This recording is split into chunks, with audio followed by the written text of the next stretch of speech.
What's up, y'all? Welcome into the warm-up show here on Grind City Media. I'm Lang Whitaker, joined by Michael Wallace. We're back. We are back. We are back.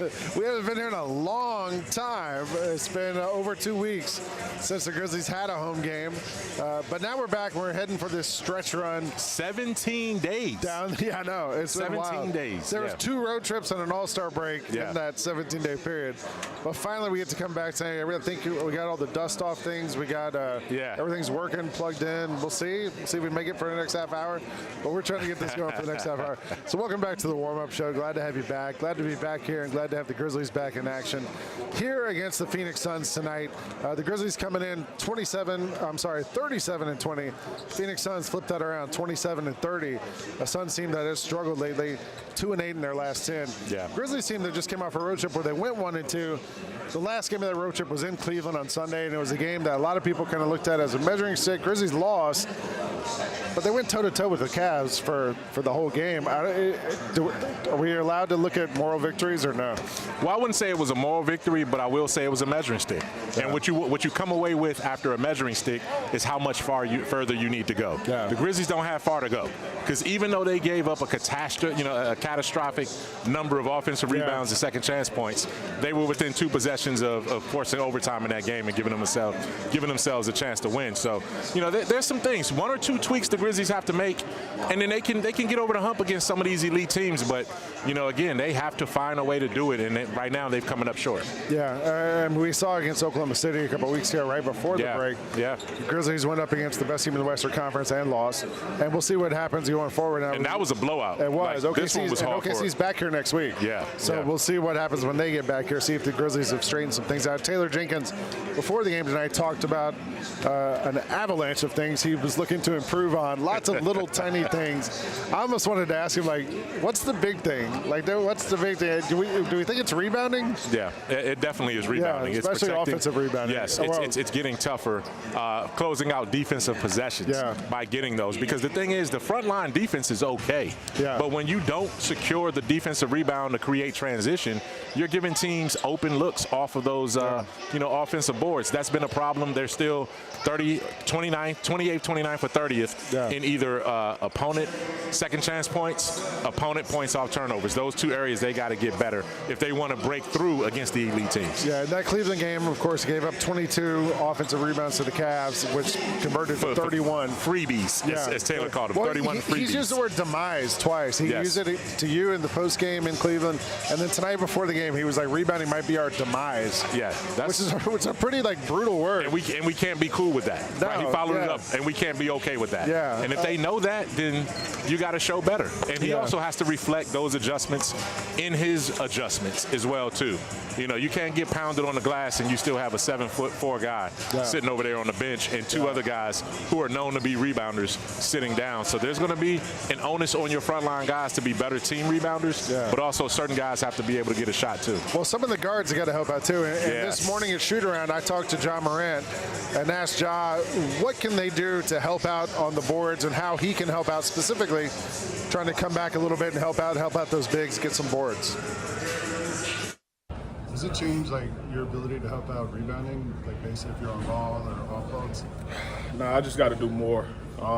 Just making sure I hit my man, going on, helping the bigs. Obviously, they down there boxing out and battling, so I just got to be better, in that area for me. Normally, I'm pretty good at it, but it's different spots. I might be at the top of the key, got to come and rebound down. I might be out of the corner where my man's crashing. I got to rebound, box and rebound. It's just making sure I do all the other things on the floor on the defensive end of the court. So it's as much about attention to detail, it seems like, as other things. And that's my takeaway, Mike. When I watched the Grizzlies the last 2 weeks around this All-Star break, it's really just the little tiny things that are kind of keeping them from making that jump into the elite territory, right? Mm-hmm. There's turnovers, rebounds, little things, fouls, these little things that if you can clean all that up, maybe this is an elite team. Yeah, I mean, you can't just get to elite easily, though. It's not supposed to be easy. It's easier to go from being an average or a bad team to being a good team.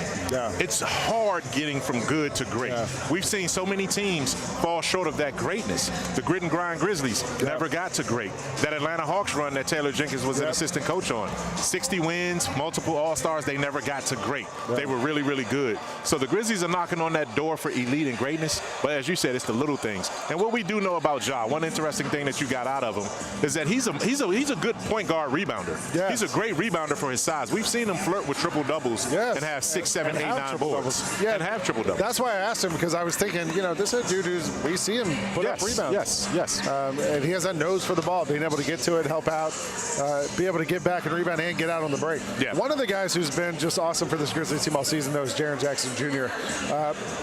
In the past 2 weeks since we've done the last show, we found out Victor Wembanyama is out for the season for the San Antonio Spurs, who are coming in here Saturday night. But no Wembanyama means he's not going to reach the threshold for games he's got to play for this season. Right. All of a sudden, Jaren Jackson Jr. becomes the leading contender for Defensive Player of the Year. Will be his second Defensive Player of the Year award if he wins it. Looks like Jaren might be on track to get an All-NBA team nod, one of the first, second, third teams, somewhere in there, which sets Jaren up coming into a contract year for a huge contract extension. What does that mean, do you think, for the Grizzlies going forward? Well, you're talking about Jaren being extension eligible as soon as this offseason if he's either A, Defensive Player of the Year, or B, first, second, or third team All-NBA as you laid out. What's at stake? 5 years, $346 million, right? That's the richest contract that a player can sign this offseason, and it can go to Jaren Jackson Jr. So when you're the Grizzlies, you're saying, yes, he's deserving of this, and he gave us a discount last time on his first extension. He's not due for giving up a discount on this one. He's earned every dollar if he can cross those thresholds. So that means the Grizzlies are locked in on this core. It's going to be hard to tinker around the edges. You're not going to have as much flexibility financially. So that's why the window is now. You can't be the most expensive second-round team in the NBA. You have to be a finals or conference finals type threat if you're going to pay this kind of money and have this kind of a commitment on your salary cap. But Jaren deserves every penny of it. For sure. And I think his improvement and his consistency this year, somebody said availability is the best ability. And Jaren, missed those first 2 games and hasn't missed one since. Hasn't. It's been impressive to watch all season long, and staying on the court. Longest uninterrupted streak of his career. To play, what is this? This is game number 57. He's played 55 straight games. And that's just remarkable for the kind of pounding that he takes, being a two-way player. And I'm glad he feels like that's a valuable thing. Because he wasn't able to be there for his team on some seasons, the first season and then his third season, but he's been there every step of the way. And even seasons where he's been healthy, he's had foul trouble, things like that. And this year he's been able to kind of manage that as well for the most part. No question. But now the race is on. The Grizzlies have been kind of in that 2-3 spot in the Western Conference. They had the 4th toughest schedule. Now it's the 8th toughest schedule. It changes by the game because they got Cleveland out. They got Cleveland. So now it's the 8th toughest schedule. The toughest schedule in the NBA the rest of the way, the Phoenix Suns going forward, which is probably not great for a team that's lost 8 of their last 10 games. For this Grizzlies team, we talked about cleaning up little things. What do you want to see from them over this next 5-game homestand that gives you a little bit of confidence going forward? I want to see them beat Oklahoma City. I want to see them beat the New York Knicks. No matter what else they do on this homestand, they have to beat those teams, particularly at home, right? There's no shame in losing to an elite team on the road, but you have to solve the riddle that Oklahoma City has put on you. And, we saw Minnesota do it last night. They came back from 25 down. I turned that game off because I thought it was over. And lo and behold, I woke up, I was like, wow. So they are beatable. The Grizzlies have to be able to get payback against the Knicks. That's another frontline defensive tough team. Those are 2 things I'm looking at over this homestand. And I'm not overlooking Phoenix either. This team can be sneaky. Any team with Kevin Durant, you don't. And for tonight, we can look at the injury report. There isn't one. Clean. Where's the sheet of paper? Do you have blank? Where's blank? Blank. Blank. There's nobody on it. There's a couple guys who are on 2-way transfers. All the 2-way guys: Cam Spencer, Zion Pullen, and Yuki Kawamura. But none of them are going to be here tonight. So for the Grizzlies, no injuries for the all Suns. hands on deck. Everyone's available. Yeah, for the Suns, all the big guys are playing, as far as I know. Cody Martin and Monty Morris have been kind of in and out. We'll see what happens with those guys. But the Suns have their big three, and so it should be a good matchup tonight. So we're going to take a break. We're going to come back. Jessica Benson's going to join us. We're back. You're watching the warm-up show here on Grind City Media. Boom. Are you aware of the story of Larry Brown and John Calipari coming to see you at an AAU tournament? I knew Coach Calipari was in the crowd. I had this incredible game. I had maybe 17 dunks in the first half or something. One of my guys was like, "Yeah, I think Coach Calipari was speaking with one of the NBA scouts, and they're saying, yeah, you're not gonna go to college, bro. You're going straight to the league." I was like, "That's the plan, but if I don't, I definitely want to go to Memphis," and that's how I went down. The Gary Parrish Show, live on weekdays at 10 a.m. on YouTube at Grind City Media and the official Grind City Media app. Dance Kid Dance Tour. Live in Memphis. FedEx Forum, Saturday, August 30th. With special guests, Bush and Morgan Wade. Get tickets now at livenation.com. Shinedown, live in concert. For more, visit shinedown.com.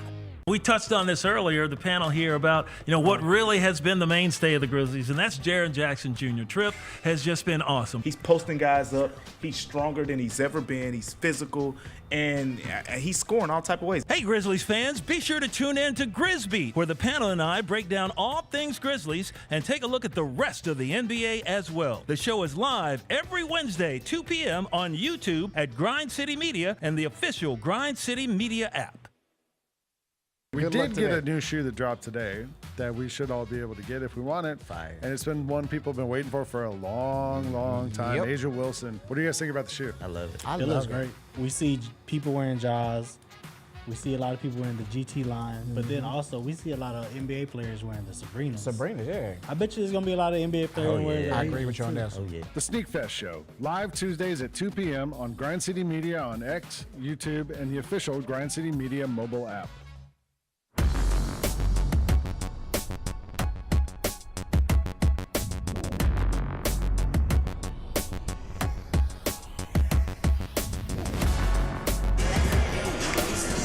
Welcome back to the warm-up show here on Grind City Media. We're back.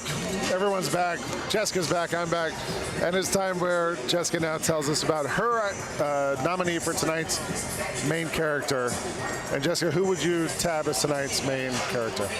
We're going to go with a place instead of a person. I don't know if you know a noun is a person, place, or a thing. A main character is a noun. So I think we could make it a place. Okay. It's right here. It's FedEx Forum. It's home.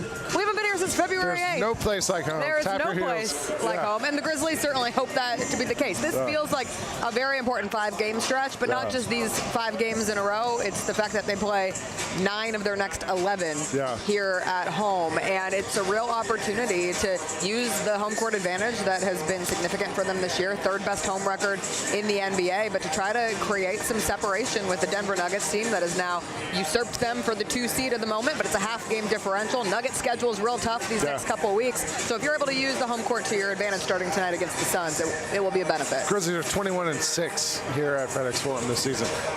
Mike and I were just talking about that. Like, for this next 5 home games, like, what's the one thing you want to see from the Grizzlies to give you a little confidence heading into that stretch run? Being able to get some defensive rebounds would be super. They rebounded really well against the Suns the last go-around. They've been really great on the offensive boards, and that's not just against the Suns. That's been a trend of this season. They're one of the best offensive rebounding teams in the NBA, but the defensive rebounds have been a struggle. So seeing some gains there, seeing just an extra intensity. You talk about teams, especially veteran-led teams, and at this point, John Morant, Jaren Jackson Jr., and Desmond Bane, they've been here before. They have come out of an all-star break where they have needed to solidify their place in the Western Conference standing. So they know what it takes to really put out their best effort. So if you see intensity in that first quarter, not letting things slide coming out of the half, no more bad third quarters. But I think if you can do those things, you'll move forward in the, okay, this team is ready for this part of the season and then ultimately the postseason. Attention to detail was how I think that sums it all up into that. So that's what being an adult's about. I've told people, like, that's it. That's what separates me from my kid, is like, I can remember to take the trash out. You know, like, I think that's what separates the elite teams from the very good teams is just turnovers. I was going to say, throw turnovers in the mix. No more stepping out of bounds. Yeah, little dumb things. Like clean that stuff up. If you clean that stuff up, this is an elite team. Right, and it also is a matter of taking a matchup like tonight against the Suns seriously. Yes. And the Grizzlies have been very good at that this season of not playing down to competition. This is a struggling Suns team. And granted, anytime you're going up against someone who has Kevin Durant, Devin Booker, and Bradley Beal, they're a team that can beat you. Just because they're 3 games below 500 doesn't mean you can just take it easy. All right, Jesse's going to be on the radio broadcast on ESPN 92.9. We're going to take one quick break. We're going to come right back with the guys from Unapologetic, who are the next 191 collab. We'll be right back. Just hang on. Watch this. Desmond Bane and Gigi Jackson had a wave there. Shout out Gigi, man. Hit 3 in a row. And all it took, every Grizzlies fan can thank my beloved mother, who I showed you guys the text during the game. She said, this third quarter thing, she goes, you know, it's the curse of this third quarter. What is going on here? She goes, I'm going to flip over to a Hallmark movie.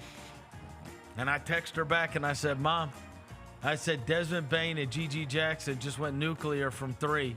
We're right back in the game. And she said, Hallmark movies did the trick. There you go. She flipped it back and then loved watching the end. And I was. Hey, we're back. I'm Lang Whitaker. This is C Major. How's it going? From Unapologetic. Yes, and you've seen through the season now a couple of different 191 collabs, what we call them. About once a month, there's a different 191 collab here at the Grizz Den. Yeah. Friday is the next one with Unapologetic. You guys, this will be the third one, I believe?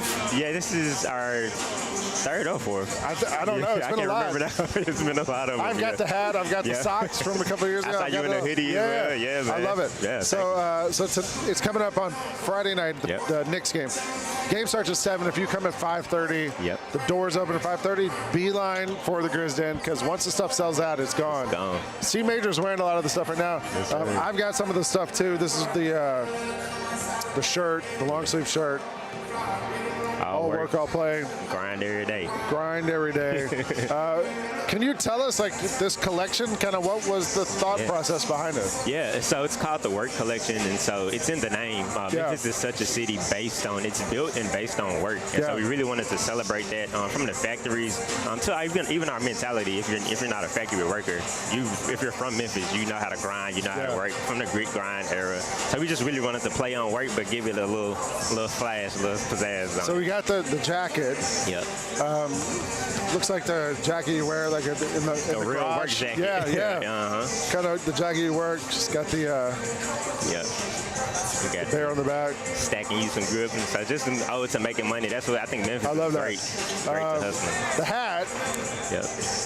This looks like a weirdo from Memphis was involved in this. Yep. That's one of the Unapologetic guys. My guy Alpham designed this. Alpham and Ariel, actually. Ariel was a big part of this hat. Okay. We have 2 women graphic designers on our team, and they were a big part of this hat. The men, as you can see at the rhinestones, we were like, I don't know, but it came out great. Everything and the big part of this collection is everything is hand touched. We really worked, like we hand sewed all of these. These patches are sewn. These jackets were all sewn. We really wanted to put some work into this collection. We don't have the work shirts here, but we stitched the work shirts together, and so everything is really based on like physically doing the work. There's also a work shirt, and then there's this one that has the all work, all play. Yep. I said this on the Sneak Fest show earlier today, like, whenever I get asked to talk to like kids and schools or whatever, like my big thing is like somebody's going to be smarter than me, someone's going to be funnier than me, someone's going to be better looking than me, but I'm not going to let anybody outwork me. Never. Exactly. And like to me, like that's why I saw this stuff and I was like, oh, all right, this is it. This is what matters. That's the exact mentality. That's what we preach at Unapologetic. Like we're talented, but talent is not where we base everything on.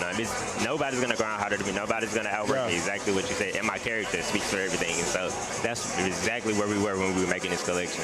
What does it mean for you, like, to be able to do something like this with an NBA team and to be able to play with the Grizzlies logo and all that, like, I mean, it's pretty wild. Yeah, it's wild for a lifelong Memphian living here, especially growing up in the era I went. A lot of my friends had to move away to, especially we're in the music industry is where I'm at, where I live in. A lot of my friends had to move to Atlanta, to Dallas, and get away to really do what they say they wanted to do. So to be a Memphian and to stay here and do this, I can't even put it into words. It's amazing. I'm so grateful, thankful that I get the opportunity to do and it. I'm glad you guys are too. And I've known James for a while. And like the whole unapologetic crew is so cool what you guys do and stand for and everything else. I don't know if you heard the scream a minute ago. That signifies John Moran is on the court warming up. That's how I know John's out here. We get the squeal from all the fans. So John's warming up. John's getting ready. So if you come to the game, make sure you get tickets for Friday night against the New York Knicks. Yes, sir. It's going to be the 191 collab with Unapologetic. Get here at 5:30 when the doors open. Beeline it to the Grizzlies because once the stuff sells out, it's gone. It's gone. It's gone. That's it. This is your one-time chance to get it. Yes, sir. So, C Major, we appreciate you coming in. Thank you. And see you come Friday night. Get all this stuff. Get to work. Get to work. Get to work. Put the work in. We're going to take a break. We're going to come right back. We're going to put some more work in. You're watching the warm-up show here on Grind City Media.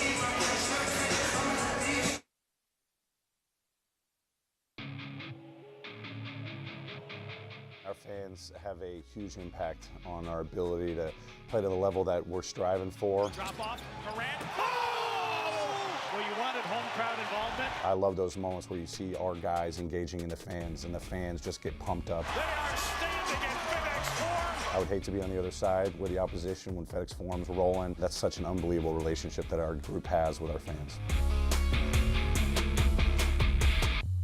Where will Aaron Rodgers play? Gosh. God, I can't believe we're doing this again. You know who it's going to be.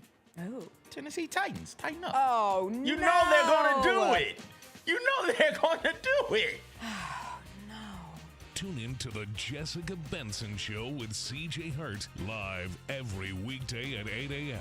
on YouTube at Grind City Media and the official Grind City Media app.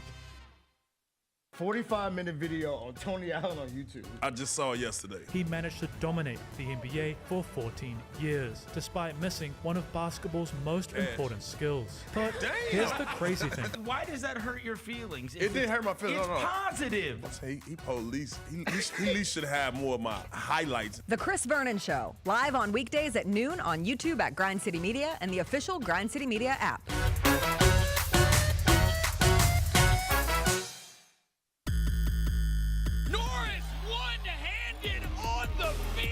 If you go to a hustle game, you're going to see a very fast-paced game. A lot of action, both offensively, defensively. Nice rejection right there. In a great environment at the Landers Center. You could bring family there, kids are running around. Down the lane and one for Zion Poland. And then you're going to see a lot of talented basketball players competing at a high level.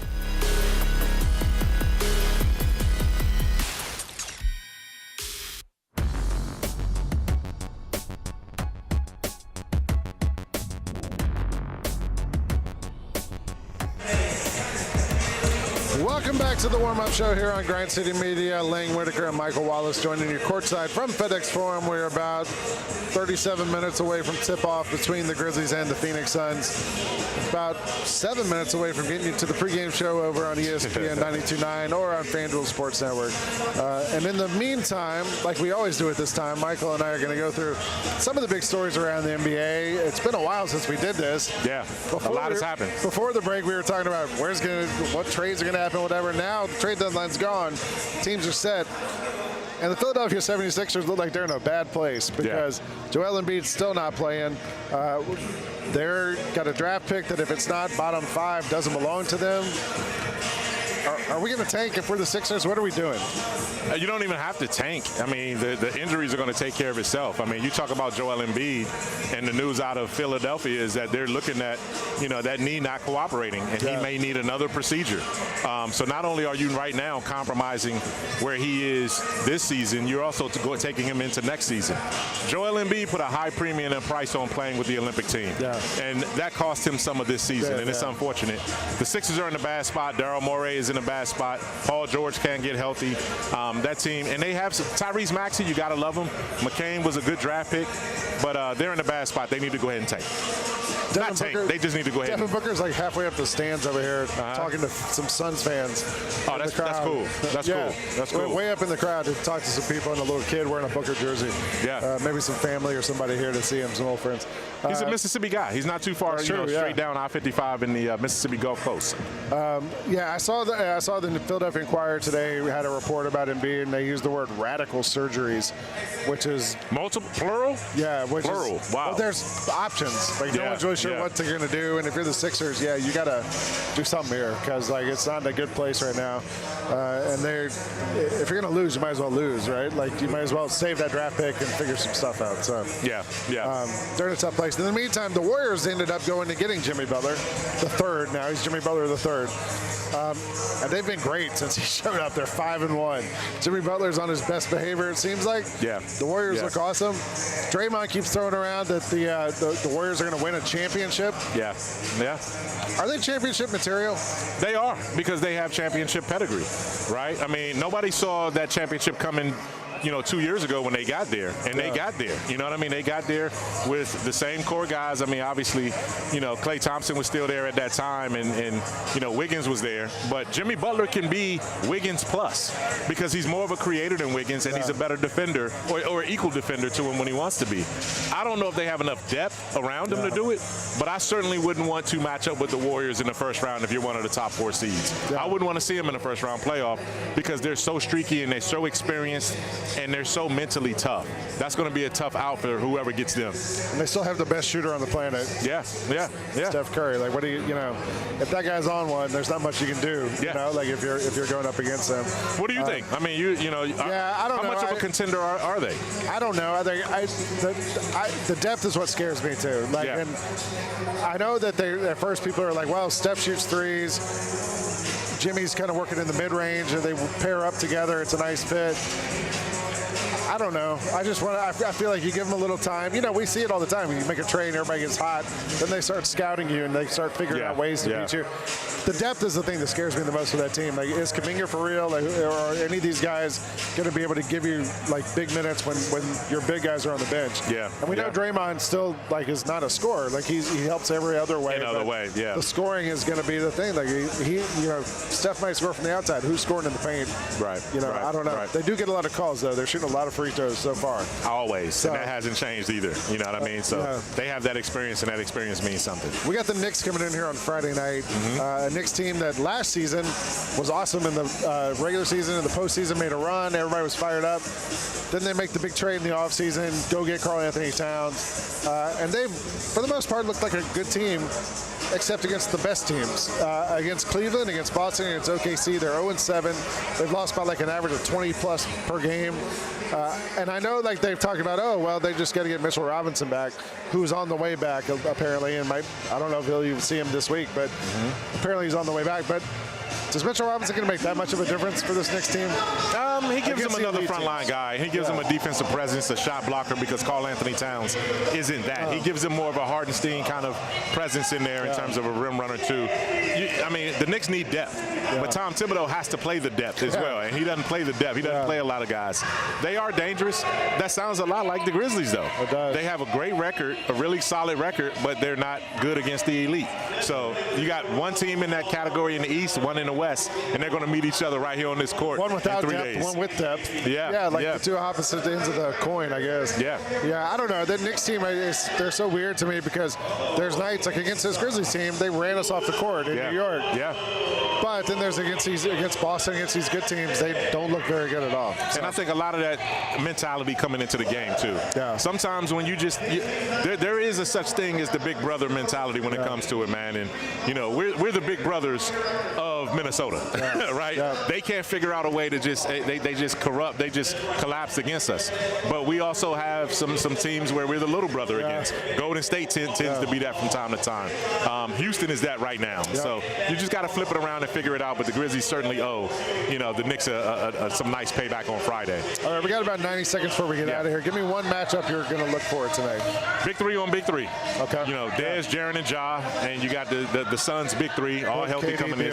Yeah. Yep. And it's going to be entertaining. It's going to be a difficult game, but this is a desperate Phoenix team. If they want to do anything with their season, they got to start right now. Yeah. That last game in Phoenix, Bol started and had some good moments. Ended up scoring a lot of points. He did.